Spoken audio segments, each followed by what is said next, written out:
Hello, everyone. Welcome to another Author Live Chat show. Today is Sunday, 20th June, 2021, and today we have author Kyle Landis-Marinello joining us from Vermont. And today we're going to talk more about parenting. And although Kyle's book is more on money mistakes and more towards finance, we are going to explore this book from a different perspective, and I hope that this will be beneficial for all of you that are watching right now in terms of raising a family and in terms of making the correct decision when it comes to finance. So, a little bit about Kyle over here. Kyle lives in Vermont with his fantastic partner, three wonderful kids, and an amazing dog. He is a practicing attorney specializing in environmental and energy law. He received a master's degree in environmental law from Vermont Law School and a law degree from the University of Michigan, where even his free time was spent on study related activities like being an editor for the Michigan Law Review. So, this was before he had kids.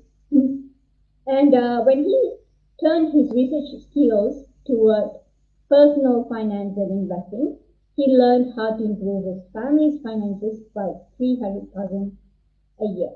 This may not come from being wealthy or from compromising his values. So this 300K change came from receiving forgiveness of federal student loans, refinancing a home and private student loans, and other methods to make more, spend less, and invest wisely. So his passions are family, friends, kayaking, frisbee, board games, comic books, and writing. So he can be reached through his website at personalfinanceauthor.com. And so without further ado, let's welcome Author Carl to the show. Hey, Oh, hello, Kyla. It's a pleasure to have you here for the Sunday night 8 p.m. CST's show for Author Life Chat. And we always feature non-fiction books for our Sunday slot, and it's a pleasure to actually connect with you through this show to talk a little bit about yourself, your book, and also about your book from parenting's perspective. And today is Father's Day, Kyle. So I have to wish you a very happy Father's Day. And so, Kyle, would you like let us know a little bit about yourself? I've already briefly introduced you about yourself, but maybe the yeah, audience would like to know a little bit more about you. sure. Yes, it's wonderful to do this on Father's Day, and I'm wearing a shirt that a couple of my kids actually painted. Yeah, so Mhm. I grew up in Vermont, and my parents are wonderful, loving, and the best parents one could hope for. And I'm always looking to them for guidance in what I do in terms of trying to raise my three children. And Mhm. one thing I found a couple years ago when I did this kind of deep dive into personal finance and investing and started working on a book on that topic is that we actually teach our kids a lot about everything. They're always watching everything that we do, Mhm. including the financial decisions that we make. Mhm. And I realized that my parents had taught me a lot about personal finance and investing, some good lessons in what to do. But as I learned more about it, I also realized they had taught me a lot about what not to do. And Mhm. there were a lot of pretty entertaining stories I had from growing up that had some sort of financial lesson in them. And I found when I sat down to write this book that that was what really came forward for me was all these stories, particularly about my dad and some of the money issues that he had over the years. Um, and what's so great about these stories about my dad is that they show that he's very loving. He's a wonderful father. Uh, I talk about how he's brilliant. He's one of the smartest people I know. He actually went to Harvard Mm-hmm. University at the age of 16. Mm-hmm. So he's incredibly successful in all of these areas of Mm-hmm. his life. And yet, when it came to money matters, he made and Mm-hmm. continues to make almost every mistake in the book. And so I found that that was really enlightening, and that really Mm-hmm. even the smartest, the most successful people can really struggle in this area, and that Yeah. this was something I wanted to learn more about and try to um, improve our family's finances and try to teach my kids some lessons in this area as well. So hopefully they can get an earlier start on this than most of us do. Mm-hmm. Right. So, Kai, I mean, in terms of growing up and watching your father making mistakes here and there. But I think that, at that point of time, you wouldn't have known that, this is whatever that he is doing is not really the right thing. I mean, we all wouldn't have known that, right? Until you actually reach a point where you are trying to like emulate what they have taught you, and then you realize that, oh, this is something that's gravely wrong, right? So when did you actually came to that realization? I mean, like, when did you Yeah, that's a great do that? question. So there were some things that took a while to kind of come to that realization, but there were some things that I knew even as a little kid that wasn't the right way to do it from a money standpoint. Yeah. And one Mm-hmm. example I give in the book is at one point my dad bought a pinball machine, and he Mm-hmm. spent thousands of dollars on this. And he never even talked with my mom about it before he made that purchase. And Right. it was clear, even as a young child, that uh, communication is a very important part of any relationship. And when I saw my mom's reaction to the pinball machine my dad had bought without talking to her, I kind of filed away a lesson that when I'm in a relationship, when I'm older, any big purchases are going to be made together. Um, and Mm-hmm. it, there was another thing that happened with uh, there's a second pinball story I tell in the book where my mom was a big time gardener, and she was always uh, storing lots of vegetables in a freezer down in the basement, and which is a great way to get cheap food and fresh food and wonderful food. And it was a real passion of hers. And one day she came down to the basement and opened up the freezer, and all of her Mm-hmm. vegetables that she had spent all year gathering had thawed and were ruined.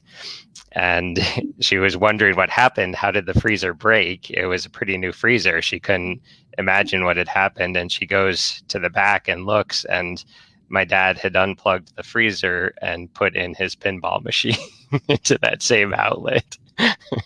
So it was another example of my dad, even though he's brilliant and successful in all these other areas of life, he just doesn't always think through some Mm-hmm. things like that. And so there were things I kind of realized at the time they weren't the best choices that were made, but there were other things that it wasn't until I really did this deep dive that I saw. My parents had always used a financial advisor who charged really high fees, and they continue to use a financial Mm-hmm. advisor who charges really high fees. And Mm-hmm. that's something I've learned is often not in your best interest. And so there are things like Mm-hmm. that really took a lot of research to uncover. Uh-huh. Right.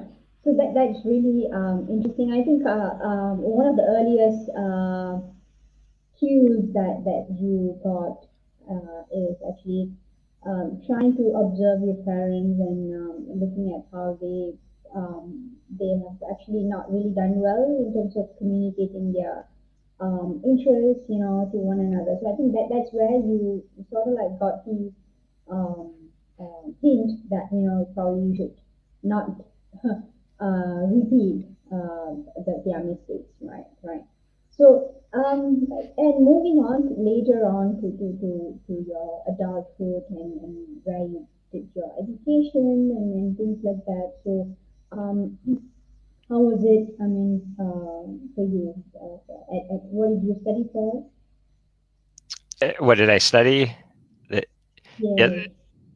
um, so I one thing that my family always prioritized was education, and Mm-hmm. that was a really positive lesson I got from my parents. And I still remember going Mm-hmm. into a bookstore and asking my dad if I could get a book, and my dad's response was, "You can always get whatever books you want." And so it was Mm-hmm. this perfect illustration of not a great financial decision, but it Mm-hmm. showed his values of education, reading, and learning. And so that's always been a priority for me. And I uh, did prioritize education and received a master's degree in environmental law, and then a law degree and practice environmental and energy law as my day job, with writing on Mm-hmm. the side. Mm-hmm. Right. Mm-hmm. And in terms of like education, right? So I think that's where a lot of families would invest their money on, you know. So how did that go for you? I mean, to fund your education. So at that point of time where you were at university, were you like trying to fund yourself and trying not to be too dependent on families and the transition of you being, somebody that was relying on parents to being somebody who is independent in terms of finance. So how did that transition happen, especially during the time where you were in college? When I was in college, sure. Well, I was very fortunate in that I actually got a full scholarship to college, Mm-hmm. and it even paid for my books. And I say fortunate, I mean, I did work really hard. I got good grades, and I was an athlete at the time. I did whitewater slalom kayaking, and had done well in that. And I think that all helped me get the scholarship. But I was very fortunate to graduate from college without any loans, and it did help me make the move towards being independent that way. But then I kind of undid all that good work I had done making it through college without any loans when I 2 years later did a master's degree and then a law degree. And I even had a scholarship at the University of Michigan Law School, but it was a Mm-hmm. drop in the bucket there. And so I actually Mm-hmm. racked up lots in student loans over those 4 years of graduate school. And I knew I wanted to do public service, public interest work. And so I always had that in mind, that even though I was incurring these large school loans, that I had this option of putting in 10 years doing public service work, and I could actually get those loans forgiven. And that was what ended up happening actually just a few months ago, as I had hundreds of thousands of dollars in federal student loans forgiven Uh-huh. through the public service Mm-hmm. loan forgiveness program. Mm-hmm. Right. Yes. I think that is definitely one of the best decisions or best ways to get away from starting life with a huge amount of loans, right? Like, you're just out of the grad school and you are trying to go to get a job and have a livelihood, and that's where we are all like, being swamped by a huge sum of student loans. And I think getting a scholarship and getting away with it is definitely one of the best things. It's definitely one of the best things that can happen to a student, right? So, and then moving on in life, right? So, what do you work as, and what have you been? What are the works that you did before, and what are you doing right now? And yeah, I mean, definitely from your auto bio, I mean, I can see that you've done a lot of other different things before you had family of your own. So how did that go for you? Yeah. So when I graduated from law school, I was in the top 10% of my class, and the University of Michigan Law School is a top 10 law school in the US. And Mm-hmm. I had, and I say that not to um, puff my own credentials, but I say it to Mm-hmm. illustrate the choice that I made at the time. For people who were in that position, including my classmates, there were jobs handed out at big law firms that paid Uh-huh. 4 to 5 times the amount of money that public Mm-hmm. interest pays. But I had always known I wanted to do public interest work. And so I chose not to take those jobs and instead went down the path of public interest work. And I worked for a couple judges my Mm-hmm. first 2 years out of law school. And then I got a job at the Vermont Attorney General's office in the Environmental Protection Division. And that work was environmental enforcement cases. It was cases to get contaminated sites cleaned up. I dealt with the sale of a nuclear power plant, defending a law that Vermont passed requiring the Mm-hmm. labeling of genetically modified food. So it was a lot of really interesting work. And then about 3 years ago, I became general counsel at the Vermont Public Utility Commission and have been doing a lot of Mm-hmm. energy work the last few years, and Mm-hmm. still public interest. And my work as an author on this book is just in my personal capacity. It's not related in any way to my work or my workplace. In fact, I haven't talked with people at work about it because it's just been Mm-hmm. something I've done separate from that. And Mm-hmm. uh, so, but it is, I do in the book bring some ideas I've learned over the years about environmental matters into the Mm-hmm. discussion about personal finance and investing. And these are family values that are really Mm-hmm. important to my partner and me and our 3 children. And there's actually a lot of overlap between making the right financial decision and making the right environmental decision. And so when it comes to the car that you get and how much you drive, how large a house you have or how small a house you have, a lot of times the right Mm-hmm. financial decision is the right environmental decision also. And it saves you money, and it, Mm-hmm. it helps the environment to have a smaller footprint. Mm-hmm. Mm-hmm. Yeah. And so we have somebody saying hi to us, and hello, Ibo, and hello. She is joins us. I mean, she's a regular, and she joins us every now and then for whole life session. So thank you, Ibo, for watching. If you're watching right now, those who are watching right now, I mean, if you have questions, you can actually drop in the comment box, and we'll be happy to answer. And today is Father's Day, and we are talking about family values. We are talking about money mistakes. We are talking about everything that's related to family, right? So I think, I mean, it coincides with with Father's Day, and I mean, I didn't realize that it's Father's Day when we're going to talk about this, but I think it's just amazing. It just happened. So yeah, so for those who are watching, I mean, I think it'll be really good to ask questions if you have, and I think Kyle will be definitely more than happy to take up questions and answer. So yeah, and I think and later on when you met your partner, how did you actually meet your partner, and I believe that, from all the lessons that you have learned, by watching your parents and, all the mistakes they've done, and also all the good things that they have actually taught you as well. So how do you actually communicate with your partner, and what are things that you have discussed prior to your marriage? Yeah.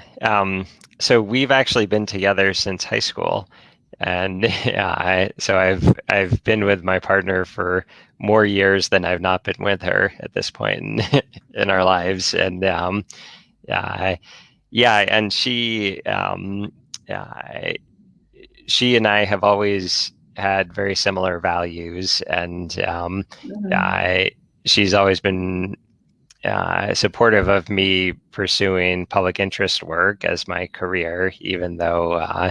that has made financial matters difficult Mm-hmm. over the years. And actually, one of the reasons I wanted to work on this book is I found that as I read book after book after book about personal finance and investing, they're almost all written by multimillionaires, and often at a Mm-hmm. point when they may not remember some of the struggles that a lot of people have with finances, Mm-hmm. particularly in the early years.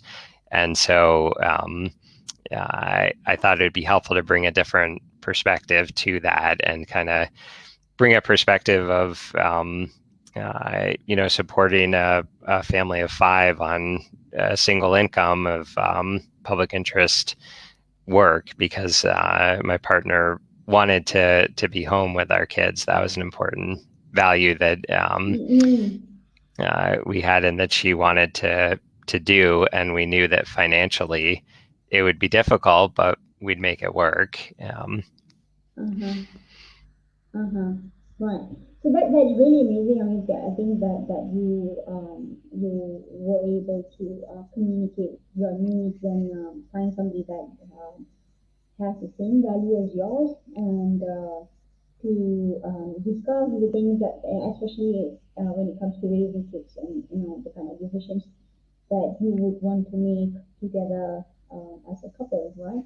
So, and yes, so from there, like, how did you, what kind of strategies you had, and how did you actually implement those things? So, raising kids on a single income, maybe you would like to, because I think a lot of us right now, I mean, even those who are working, even like, households where there's like both the couples are working, right? Uh, we all just want to be, I mean, if we are given a choice, we all just want to be home, and we all just want to have more time with family. So, how did you actually make that happen? Mhm. And maybe any tips, or any sort of like, suggestions that you would want to like give to couples out there. Just like, I mean, I think you explained, like you explained earlier. I think a lot of books on finances were actually written by multimillionaires. They've just got it all right. So those who are actually not from that background would never know what it is like to actually think from their perspective. Right? It's just a different, it's the other end of the spectrum, and you wouldn't know, anything that they have gone through in life, or they are going through in life. So it might be a little bit, it might be easy for them, but like you said, I mean, just like the average family in the world. So, how did you actually make that happen? And yeah. Mhm. Yeah. So, when you have your first child, society tells you that uh, you need to spend lots of money. And there's all this pressure to get the best stroller, and get the best clothes, and get the best everything. And it's hard to resist that, because everyone always wants what's best for their children. And Mm-hmm. but that was a value that my partner and I shared from the beginning, was that raising children is not about giving them the best stuff. It's about Mm-hmm. providing them a loving environment where their growth and education is nurtured. And we would rather buy them 10 used books than one new one. We would Mm-hmm. rather get them lots of used clothes so that they have everything they need for the cold Vermont winters. And you Mm-hmm. can get uh, 10 times the amount of used clothes that new clothes would cost. And we were Mm-hmm. just always being careful with what we spend money on, particularly when it came Mm-hmm. to consumer goods. But then if the circus was coming to town, we would buy tickets to the circus. We wouldn't think twice about an expense like that. And so it Mm-hmm. was just kind of prioritizing how we spent money on experiences and things that helped our children grow rather than material things. Uh-huh. Right. I mean that's really amazing. That really caught my attention because it's more towards the experiences that you're trying to expose your children to, as opposed to providing them like everything and anything in the world, right? I mean, in terms of material stuff, like especially like things like clothes, right? I think they would outgrow the clothes one fine day, and it's just not going to be serving them long. So that really makes sense because a lot of parents actually think that they would want to like just lavishly spend on their kids, right? So in terms of buying clothes and buying the best toys and equipment and things like that. But what really matters is that I think it is coming back to values, right? It's coming back to values that you're trying to impart into your kids. So what are the values? I mean, when you say that you're not focusing on material things, right? And now that you're parents yourself, and how are you being like really cautious about not making mistakes that your parents have done? And yeah, what are the values that you're trying to like impart into your kids? Yeah. Well, the, the first one is always love in a family, and Mm-hmm. I think that's the central point, the focal point, and everyone really caring for each other and supporting each other no matter what. And Mm-hmm. and we have other family values that we're always working towards, and I would say education is one of those. I would say kindness. I would say sustainability is an important value in our family as well. And individuality, people being able to be who they are at all times and not needing to conform to what society expects of them. And my Mm-hmm. partner and I are really proud of our daughter who just turned 13, that she's one of the only ones in her class that doesn't have a cell phone. And she's proud of that. She's not asking us to get her one. She actually has taken on that value that she doesn't need a cell phone right now. And she's busy with other things like her recent goal to read 101 books this summer. And so it's neat to see that next generation taking on some of those family values that are so precious to us. Oh, that is fantastic. I mean, that actually took me aback a little bit because I was like, and she's 13. She's 13 and she doesn't have a smartphone. She doesn't have a handphone.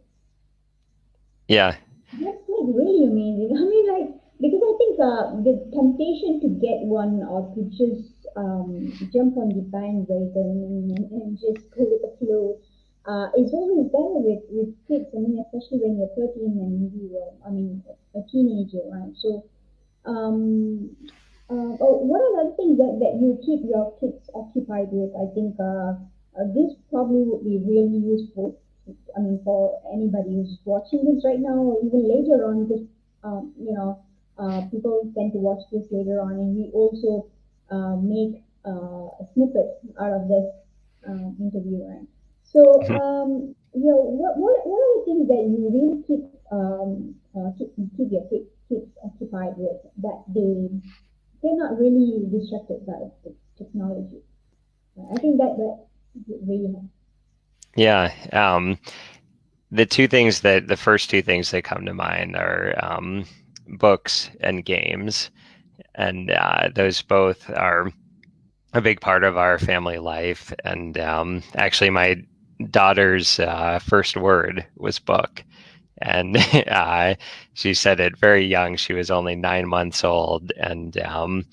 Uh, and she's always been a big reader. And our two other children are big readers as well. And so it's pretty common for all three of them to be on the couch reading books. And we also play a lot of games together. We play board games together. We play outdoor games like badminton and frisbee. We all love to Mm-hmm. go swimming together and cross country skiing. And so activities like that have us all together enjoying ourselves.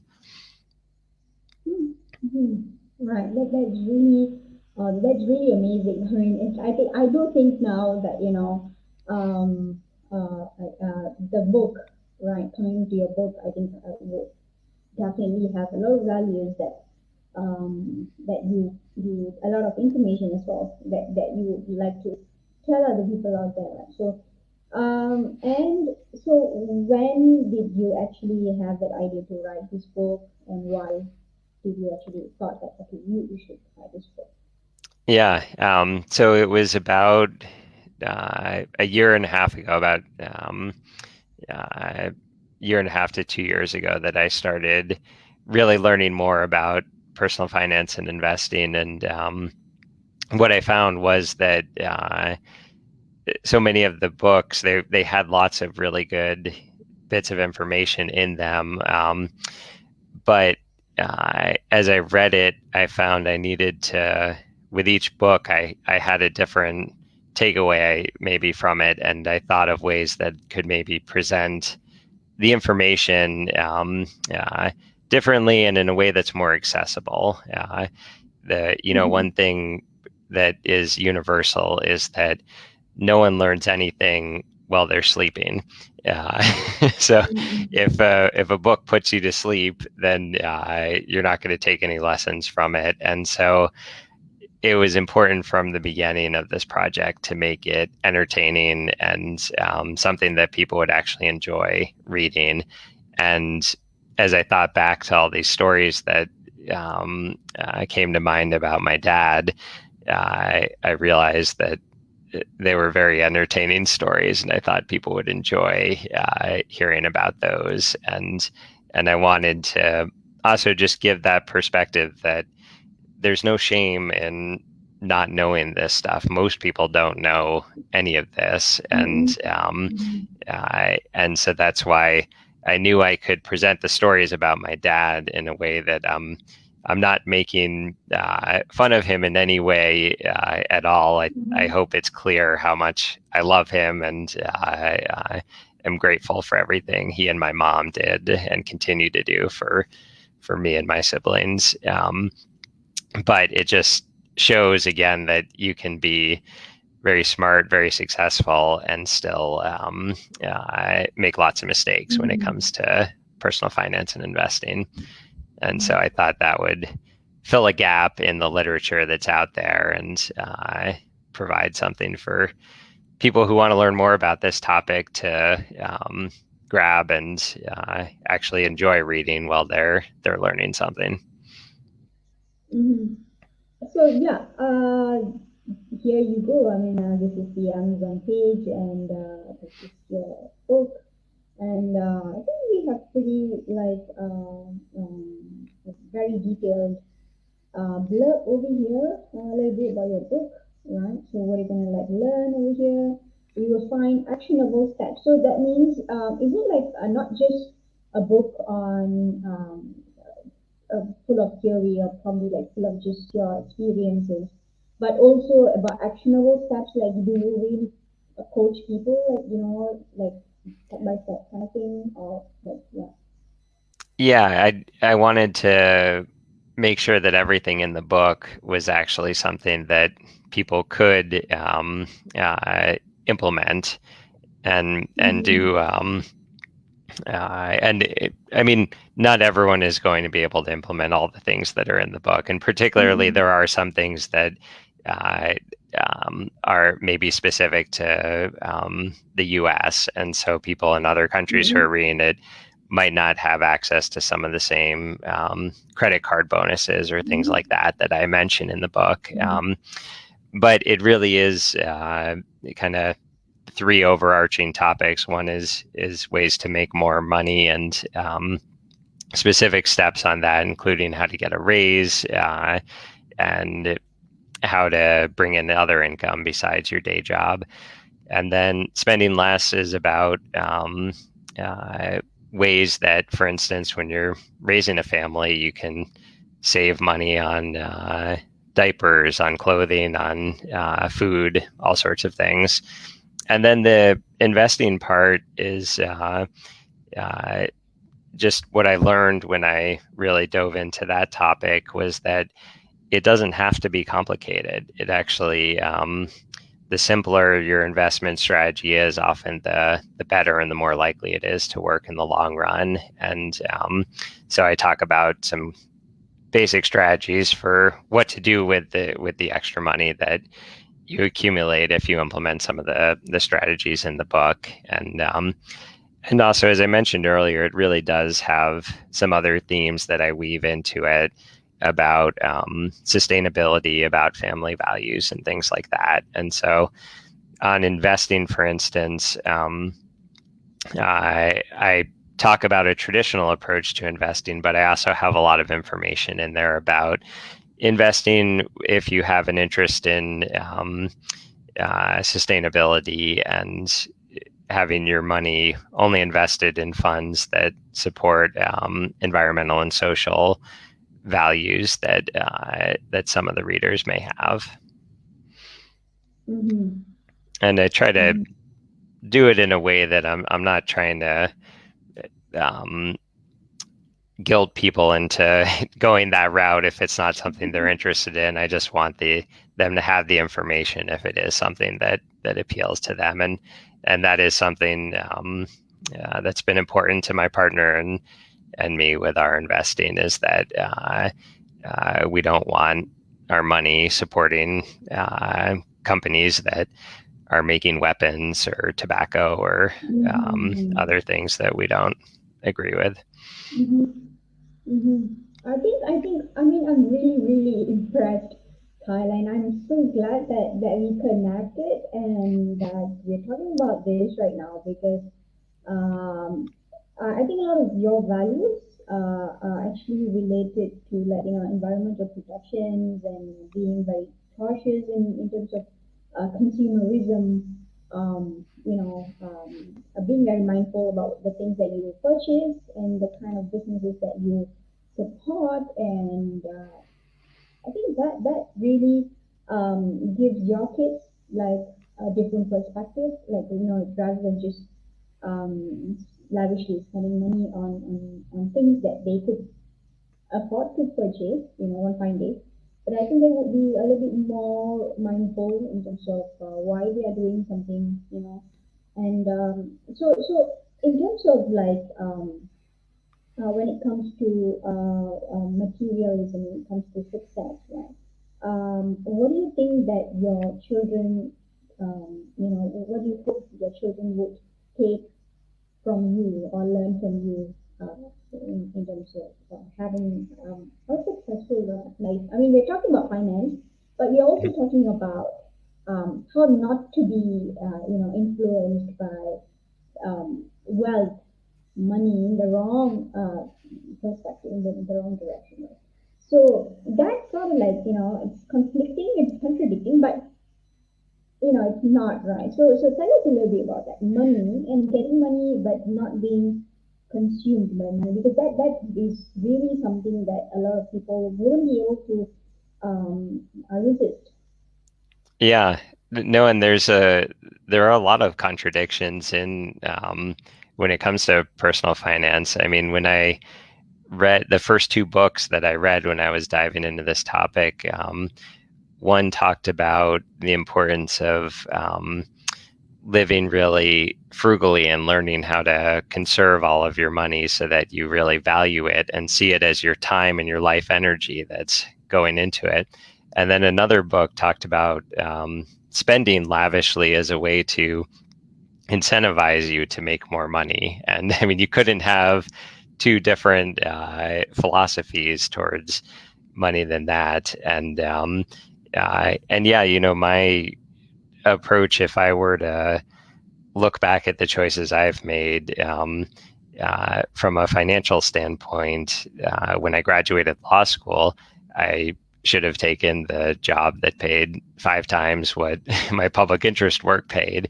But Mm-hmm. that wasn't the consistent with the values that my partner and I have. And so what we did is we kind of you make a life based around your values, and then uh, what we've tried to do on the financial side is uh, make it work. And I think that's part of what I talk about in the book too. Is just kind of I I would never encourage someone to uh, put their values aside and just do whatever was best from a money standpoint. Mm-hmm. But Mm-hmm. for everyone, when you're constructing the life that you're living and the lives of your family, uh, you do need to make finances work. It's an imperative, and so I think having some guidance on that is always helpful. Mm-hmm. Right. So that definitely, I mean, explained you explained pretty much a lot in terms of, like, how to tie values with what you do and raising kids and finance, which may be a little bit difficult, a lot difficult actually for a lot of people out there to connect all these together and to make a sense of what they all look like when it's connected together. I mean, not many people would be able to picture that. But I think you have pretty much summed it up in a very um, local manner, and it's very interesting, Kyle, to have you today. So, Kyle, I mean, to those who are watching this, what would you like to tell them? Any message that you would like to tell them? Where can they actually learn more about you? Yeah. Yeah, I think that as I said before, I tried to make the book as entertaining and as accessible as I could for a topic that doesn't usually lend itself towards being entertaining or accessible. Mm-hmm. And but I also wanted to make sure that everyone who picked it up would get something out of it, some concrete lesson that they can implement. And so I hope I've done that. I had a lot of fun writing the book, and I think everyone should think about writing a book if they haven't done it already. It's a Mm-hmm. really incredible experience, and it's tough. It takes a long time, and it's a lot of hard work. But I think having something to put out into the world, and being able to hold up the actual hard copy of it when Mm-hmm. it comes from the Yes, printer is yes. really really neat. And I've given each of my kids a signed hardcover, and I don't think any of them will read it right away, but at some point when they're older and ready for it, they'll get a good laugh out of the stories about grandpa. And I think they'll learn some lessons, hopefully, that they'll be able to implement, and hopefully they'll know even more about what to do than I do. That's what one always hopes for your children, that they become better and in every way than the parents. Right. I mean, I mean, since you are actually discussing a lot of things with your partner, and you do not want to repeat a few mistakes that you kind of have done, are you actually very conscious of not making any mistakes, or do you realize that you may not also be perfect? I mean, in terms of perfectionism, in terms of being very cautious of not making mistakes, is that something that hears you at times, or you are you like you have come to terms with the fact that you all make mistakes, and what do you think about your case? How do you think that they can actually be better than you? Yeah, yeah.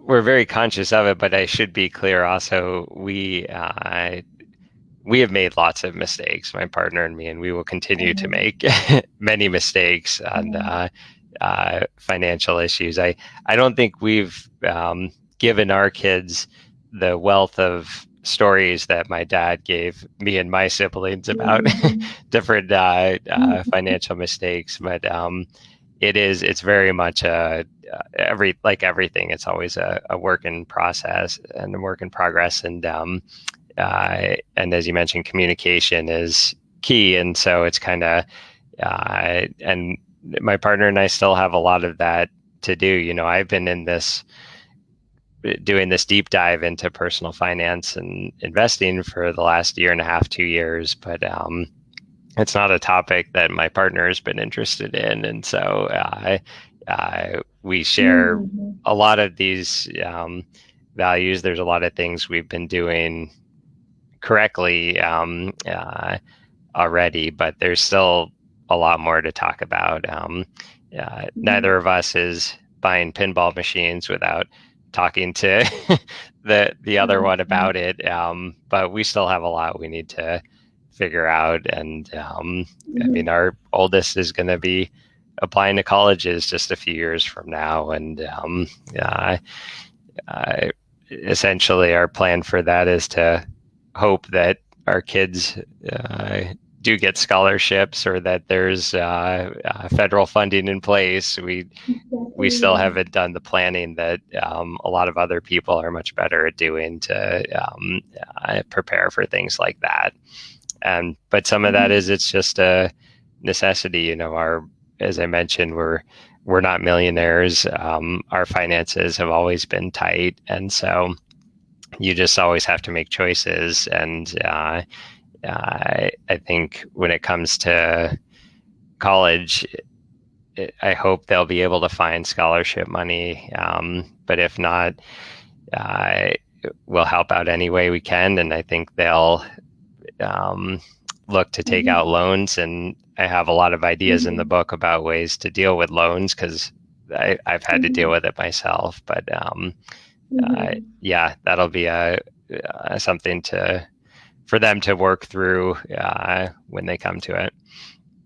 That point, yes. And I have to add here that a lot of children, they are actually trapped with student loans and not knowing. I think Robert Kiyosaki, if I'm not mistaken, has said that student loan is actually one of the biggest scams ever, because you are being trapped with a huge sum of loan right after your college, and you just starting out, and it's all like just strangling you right from the beginning itself. But the saddest part will be, like, if you come to a realization that whatever that you studied for is not going to really serve you long, and it's not something that you want to do in the long run, and you would be, you know, not really be happy. I mean, probably be like resenting the whole decision of getting into that big chunk of loan, right? So, um, Yeah, yeah, I have definitely agree with you, because it's not always about what you study, and